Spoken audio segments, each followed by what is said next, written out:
ইসলামের নিকটে পরিবারের গুরুত্ব এত বেশি যে আপনি এক বৈঠকে, এক মজলিসে একই সময়ে একই সাথে 3 তালাক দিয়ে আপনার স্ত্রীকে আলাদা করতে পারবেন না। এই বিধান ইসলাম দেয়নি।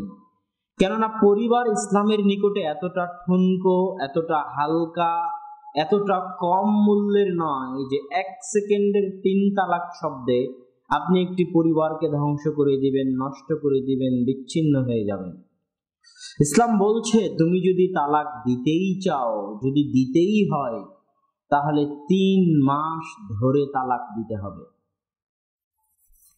প্রথম মাসে পবিত্র অবস্থায় 1 তালাক দাও, 1 মাস চিন্তা ভাবনা করে 1 তালাক দাও, দ্বিতীয় মাসে পুরো মাস চিন্তা ভাবনা করে 2য় তালাক দাও, তৃতীয় মাসে পুরো মাস চিন্তা ভাবনা করে 3য় তালাক দাও।